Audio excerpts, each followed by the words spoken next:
Desde el principio de los tiempos, la humanidad ha sentido un anhelo profundo por comprender su verdadera esencia. ¿Qué somos en realidad? ¿Qué hay más allá de lo que vemos y tocamos? La Biblia, ese libro milenario que ha atravesado siglos de historia, nos ofrece una respuesta sorprendente y reveladora sobre una de las preguntas más inquietantes: ¿cuál es la diferencia entre el alma y el espíritu? Para muchos, estos términos parecen intercambiables, pero en las Sagradas Escrituras, cada uno tiene un significado preciso y una función distinta en el ser humano. En 1 Tesalonicenses 5:23, el apóstol Pablo declara: «Y el mismo Dios de paz os santifique por completo, y todo vuestro ser, espíritu, alma y cuerpo, sea guardado irreprensible para la venida de nuestro Señor Jesucristo». Aquí se revela una estructura tripartita: cuerpo, alma y espíritu. No es casualidad. Pablo no eligió sus palabras al azar. El alma en hebreo es nefes, y en griego psique, términos que se refieren a la vida misma, la mente, las emociones y la voluntad. Es el asiento de nuestros pensamientos, sentimientos, decisiones y deseos. Es lo que nos hace conscientes de nosotros mismos y de nuestro entorno. El alma experimenta el dolor, la alegría, la tristeza y el amor. Es donde residen la memoria, la razón y la personalidad. En Génesis 2:7, leemos: «Entonces Jehová Dios formó al hombre del polvo de la tierra, y sopló en su nariz aliento de vida, y fue el hombre un ser viviente, nefes». Aquí, el alma se manifiesta como el principio de vida que da animación al cuerpo físico. Pero el espíritu, en hebreo ruach y en griego pneuma, es diferente. Representa la parte más profunda y elevada del ser humano. Es el aliento divino, la chispa de eternidad que nos conecta con Dios. El espíritu es el canal por el cual el hombre se comunica con su Creador, donde habita la conciencia y la capacidad de discernir lo eterno. Job 32:8 dice: «Ciertamente espíritu hay en el hombre, y el soplo del Omnipotente le da entendimiento». El alma puede angustiarse, pero el espíritu puede ser renovado. El alma puede perderse, pero el espíritu anhela regresar a su origen divino. Y aquí comienza el verdadero misterio. El misterio se profundiza cuando entendemos que el alma y el espíritu, aunque entrelazados, no son lo mismo. La Biblia hace una distinción clara entre ambos, y una de las pruebas más contundentes está en Hebreos 4:12, donde se dice: «Porque la palabra de Dios es viva y eficaz, y más cortante que toda espada de dos filos, penetra hasta partir el alma y el espíritu, las coyunturas y los tuétanos, y discierne los pensamientos y las intenciones del corazón». Si el alma y el espíritu fueran lo mismo, ¿cómo podría la palabra de Dios dividirlos? Aquí se nos muestra que hay una línea invisible que los separa, una frontera espiritual que solo puede ser comprendida a la luz de la revelación bíblica. El alma es el centro de nuestra humanidad, pero el espíritu es el eco de la eternidad en nuestro interior. El alma se relaciona con el mundo físico y emocional. Es la parte que siente temor, enojo, gozo o tristeza. Es donde se libra la batalla entre la luz y la oscuridad, entre el bien y el mal. Por eso Jesús dijo en Mateo 10:28, «Y no temáis a los que matan el cuerpo, mas el alma no puede matar, temed más bien a aquel que puede destruir el alma y el cuerpo en el infierno». Esta advertencia no es solo una reflexión sobre el temor, sino sobre la trascendencia del alma más allá de la existencia física. Por otro lado, el espíritu es el faro que nos conecta con lo divino. Cuando una persona nace de nuevo, según Juan 3:6, lo que es nacido de la carne, carne es, y lo que es nacido del espíritu, espíritu es. No se trata de una transformación emocional o intelectual, sino de un renacimiento espiritual. Es un despertar que va más allá de lo que el alma puede comprender, porque toca el núcleo mismo de lo eterno. En la práctica, el alma puede rebelarse, pero el espíritu busca a Dios. David lo expresó en un grito desgarrador en Salmo 51:10-11, «Crea en mí, oh Dios, un corazón limpio, y renueva un espíritu recto dentro de mí». no me eches de delante de ti, y no quites de mí tu Santo Espíritu. Aquí, David no está hablando de emociones, está clamando por una restauración en lo más profundo de su ser. La diferencia radica en esto: el alma es el asiento de lo humano, el espíritu es el vínculo con lo divino. Pero, ¿qué ocurre cuando uno domina al otro? ¿Cómo afecta esto nuestra relación con Dios y nuestro propósito en la vida? Cuando el alma domina al espíritu, el ser humano se queda atrapado en un ciclo de emociones inestables, deseos terrenales y decisiones basadas en lo efímero. Se vive guiado por lo que se siente, por lo que se desea, por lo que el mundo dicta. Sin embargo, cuando el espíritu es quien lidera, hay una transformación profunda que trasciende las emociones y conecta al individuo con un propósito eterno. Pablo lo explica claramente en Gálatas 5:17, porque el deseo de la carne es contra el espíritu, y el del espíritu es contra la carne, y estos se oponen entre sí, para que no hagáis lo que quisierais. Aquí no solo se refiere a los deseos pecaminosos, sino a la constante batalla interna entre lo terrenal, que involucra el alma y sus pasiones, y lo celestial, que fluye desde el espíritu. El alma busca satisfacción en lo que el mundo ofrece, pero el espíritu clama por lo que solo Dios puede dar. Jesús, en el desierto, después de ayunar 40 días, respondió al tentador con palabras que atraviesan la historia: no solo de pan vivirá el hombre, sino de toda palabra que sale de la boca de Dios. Mateo 4:4. Su cuerpo tenía hambre, su alma podría haber sentido desesperación, pero su espíritu estaba firme, alimentado por la verdad divina. El alma es vulnerable a la confusión. Puede ser influenciada por el miedo, el dolor o el orgullo. Por eso en Salmo 42:5, el salmista se pregunta: ¿por qué te abates, oh alma mía, y te turbas dentro de mí? Espera en Dios, porque aún he de alabarle, salvación mía y Dios mío. Es un diálogo interno, donde el espíritu consciente de Dios trata de guiar al alma hacia la esperanza y la fe. Pero ¿qué ocurre cuando el espíritu está dormido o apagado? La Biblia advierte sobre este peligro en 1 Corintios 2:14, pero el hombre natural no percibe las cosas que son del Espíritu de Dios, porque para él son locura, y no las puede entender, porque se han de discernir espiritualmente. Aquí se revela una verdad inquietante: sin un espíritu vivo, el ser humano queda limitado a una existencia superficial, incapaz de comprender las realidades eternas. Esta es la tragedia de muchos: viven, sienten, piensan, pero no despiertan espiritualmente. Es como tener un tesoro enterrado en lo más profundo del corazón y no saber que existe. ¿Y cómo se despierta ese espíritu? ¿Cómo puede alguien volver a encender esa chispa divina que tal vez se ha apagado con el tiempo? Despertar el espíritu no es un acto de voluntad humana ni un simple ejercicio de introspección. Es un llamado divino que resuena en lo más profundo del ser, una invitación de Dios que espera una respuesta genuina. Jesús lo dejó claro en Juan 6:63, el espíritu es el que da vida, la carne para nada aprovecha, las palabras que yo os he hablado son espíritu y son vida. No son palabras comunes, llevan el aliento mismo de Dios, capaces de penetrar hasta el rincón más oculto del corazón humano. El primer paso para avivar el espíritu es reconocer la necesidad de Dios. La autosuficiencia es el mayor obstáculo. En Apocalipsis 3:17-18, Jesús reprende a la iglesia de la Odisea: porque tú dices, yo soy rico, y me he enriquecido, y de ninguna cosa tengo necesidad, y no sabes que tú eres un desventurado, miserable, pobre, ciego y desnudo.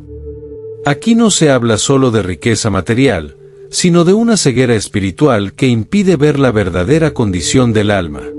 El segundo paso es la humildad. Isaías 57:15 dice: porque así dijo el alto y sublime, el que habita la eternidad, y cuyo nombre es el Santo, yo habito la altura y la santidad, y con el quebrantado y humilde de espíritu, para vivificar el espíritu de los humildes, y para vivificar el corazón de los contritos. Dios no se revela en la arrogancia, sino en el corazón contrito y dispuesto. El tercer paso es la fe. No una fe ciega, sino una convicción profunda basada en la palabra de Dios. Romanos 10:17 afirma: así que la fe es por el oír, y el oír, por la palabra de Dios. La fe no nace de emociones pasajeras, brota cuando el espíritu se expone a la verdad eterna. Es el despertar de una realidad que estaba dormida. Pero hay un cuarto paso, quizás el más desafiante: la obediencia. El espíritu puede despertar, pero solo crecerá si la persona decide caminar en la luz de la verdad. Jesús dijo en Juan 14:23, el que me ama, mi palabra guardará, y mi Padre le amará, y vendremos a él, y haremos morada con él. Aquí se revela el misterio supremo. Cuando el espíritu humano se alinea con la voluntad de Dios, ocurre algo extraordinario. Dios mismo habita en el interior del ser humano. No se trata de un cambio superficial. Es una transformación radical, un renacimiento espiritual que da sentido a todo. El alma encuentra paz porque el espíritu ha encontrado su hogar. Y en ese instante, la diferencia entre alma y espíritu ya no es solo un concepto teológico, se convierte en una experiencia vivida. Pero surge una pregunta crucial: ¿qué sucede después de la muerte? ¿El alma y el espíritu siguen caminos distintos o permanecen unidos en la eternidad? La muerte es un umbral que todos cruzaremos, y es ahí donde la diferencia entre alma y espíritu adquiere un peso eterno. Según la Biblia, al morir, el cuerpo regresa al polvo de donde vino, pero el alma y el espíritu siguen su curso hacia realidades que trascienden la comprensión humana. Eclesiastés 12:7 lo expresa de forma contundente: y el polvo vuelva a la tierra, como era, y el espíritu vuelva a Dios que lo dio. Este versículo revela una verdad impactante: el espíritu tiene un destino directo, regresa al origen, a Dios mismo. No importa si la persona fue justa o impía, el espíritu es la chispa de vida que procede de Dios y vuelve a Él. Pero, ¿qué pasa con el alma? El alma enfrenta un juicio, un análisis profundo de su trayectoria en la tierra. Hebreos 9:27 dice: y de la manera que está establecido para los hombres que mueran una sola vez, y después de esto el juicio. El juicio no es sobre el cuerpo ni sobre el espíritu, sino sobre el alma, porque es en el alma donde habitan las decisiones, las intenciones y las acciones que definieron una vida entera. Jesús contó una parábola en Lucas 16:19-31, que arroja luz sobre este misterio, la historia del rico y Lázaro. Tras su muerte, el alma del hombre rico se encuentra en tormento, mientras que Lázaro está en el seno de Abraham, en consuelo. Ambos están conscientes, recuerdan sus vidas, sienten, piensan. Esto demuestra que el alma mantiene su identidad y su memoria después de la muerte.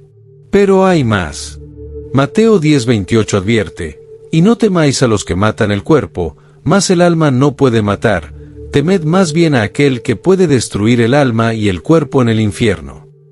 Aquí se introduce una realidad aterradora: el alma puede experimentar una segunda muerte, una separación definitiva de Dios. El espíritu, por su parte, no enfrenta condenación ni recompensa. No porque sea inmune, sino porque su propósito es diferente. El espíritu es el aliento de vida, el nexo divino. Regresa a Dios, pero es el alma la que lleva consigo el peso de las decisiones humanas. Esto nos lleva a una reflexión ineludible: lo que decidimos hoy no afecta solo nuestra vida terrenal, sino nuestro destino eterno. No somos solo cuerpos que sienten, pensamos y vivimos. Somos almas con un espíritu dentro, destinados a una eternidad que dependerá de cómo hayamos respondido al llamado de Dios. Ahora bien, ¿qué papel juega Jesús en todo este proceso? ¿Cómo su obra en la cruz impacta no solo al alma, sino también al espíritu del ser humano? La obra de Jesús en la cruz no solo transformó el destino del alma, sino que también restauró la condición del espíritu humano. Antes de su sacrificio, la humanidad vivía en una desconexión espiritual con Dios, una brecha causada por el pecado desde el Edén. Romanos 5:12 lo explica así: Por tanto, como el pecado entró en el mundo por un hombre, y por el pecado la muerte, así la muerte pasó a todos los hombres, por cuanto todos pecaron. Esta muerte no se refiere únicamente al cuerpo, sino a una muerte espiritual, la separación de Dios. Pero Jesús vino a revertir ese estado. En Juan 3:6 dijo: lo que es nacido de la carne, carne es, y lo que es nacido del Espíritu, Espíritu es. Aquí está la clave. Su sacrificio no solo nos da la oportunidad de salvar el alma del juicio eterno, sino que también despierta y renueva nuestro espíritu, permitiéndonos nacer de nuevo en una dimensión espiritual que trasciende lo terrenal. Pablo profundiza en esto en Efesios 2:1-5, cuando escribe: y Él os dio vida a vosotros, cuando estabais muertos en vuestros delitos y pecados, aun estando nosotros muertos en pecados, nos dio vida juntamente con Cristo. Este estar muertos no se refiere a una muerte física, sino a una muerte espiritual. La humanidad vivía, respiraba, pero su espíritu estaba muerto, incapaz de responder a Dios.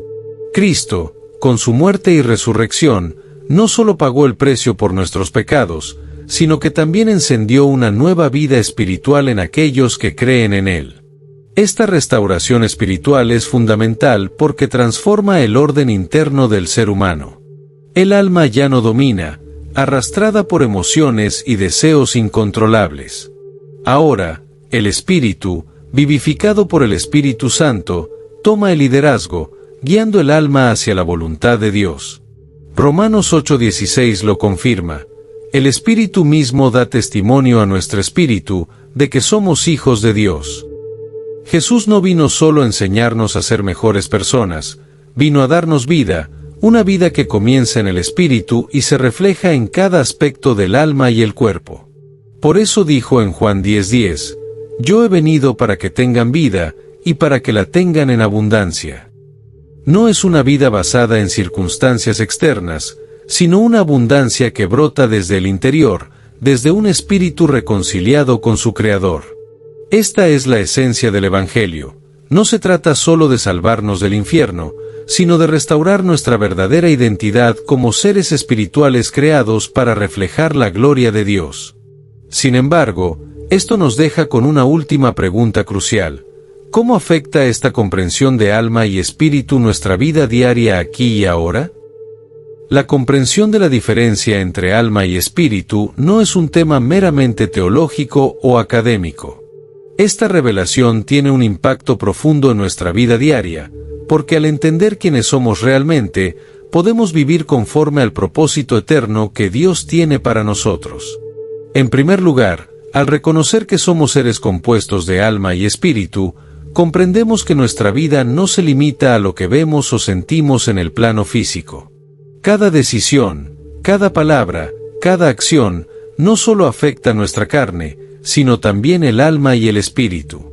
Como 1 Corintios 6:19-20 dice, ¿o no sabéis que vuestro cuerpo es templo del Espíritu Santo, el cual está en vosotros, el cual tenéis de Dios, y que no sois vuestros? Porque habéis sido comprados por precio. Glorificad, pues, a Dios en vuestro cuerpo y en vuestro espíritu, los cuales son de Dios. Vivir con esta conciencia nos invita a ser responsables con nuestras elecciones, sabiendo que no solo afecta nuestra vida aquí, sino también nuestro destino eterno. Cuando el Espíritu toma el control, cuando nos alineamos con la voluntad de Dios, nuestra alma encuentra paz. No estamos gobernados por el miedo, el ego o las emociones desbordadas, sino por la luz y la verdad divina que nos guía. En segundo lugar, este entendimiento nos lleva a una vida de oración y búsqueda constante. El alma se nutre con la palabra de Dios, pero es el Espíritu el que la recibe y la pone en práctica. Como Salmos 119:11 dice, en mi corazón he guardado tus dichos, para no pecar contra ti. Al meditar en la palabra, el espíritu se fortalece, y cuando el espíritu está fuerte, la dirección de nuestra vida cambia. Ya no vivimos como los demás, siguiendo las corrientes del mundo, sino que buscamos lo eterno, lo que verdaderamente tiene valor. Finalmente, El conocimiento de la diferencia entre alma y espíritu también nos lleva a una esperanza inquebrantable. En medio de las dificultades, del sufrimiento y las pruebas, sabemos que el espíritu es eterno. El apóstol Pablo, con su profunda comprensión de estas verdades, dijo en 2 Corintios 4, 16-18, por lo cual no desmayamos, antes, aunque nuestro hombre exterior se va desgastando, el interior, no obstante, se renueva de día en día. Porque esta leve tribulación momentánea produce en nosotros un cada vez más excelente y eterno peso de gloria. El alma y el cuerpo pueden sufrir, pero el espíritu está siendo renovado continuamente por el poder de Dios. Esto nos da la fortaleza para enfrentar cualquier desafío con una perspectiva eterna. Así, al entender la distinción entre alma y espíritu, y como Jesús vino a restaurar ambos, tenemos una visión más clara de nuestra identidad. No somos simplemente seres físicos destinados a vivir por un corto tiempo en este mundo. Somos criaturas espirituales, creadas por un propósito eterno, y al caminar con Dios, descubrimos la vida plena y abundante que Él ha preparado para nosotros. Si este mensaje ha tocado tu corazón, si ha despertado en ti preguntas que nunca te habías hecho o te ha mostrado una verdad que nadie se atrevió a contarte, no te vayas sin dejar tu like. Ese simple gesto nos ayuda a llegar a más personas que, como tú, buscan respuestas que van más allá de lo superficial. Te invito a suscribirte al canal para no perderte ningún contenido que te desafíe, te inspire y te haga reflexionar sobre verdades que han sido silenciadas durante siglos. Activa la campanita para recibir notificaciones cada vez que publiquemos un nuevo video. Pero no te quedes con esto solo para ti. Comparte este video con tus amigos, familiares y conocidos. Tal vez haya alguien en tu círculo que necesita escuchar esto hoy, alguien que está buscando una luz en medio de su oscuridad, una respuesta en medio de su confusión. Recuerda, la verdad no se esconde, se comparte.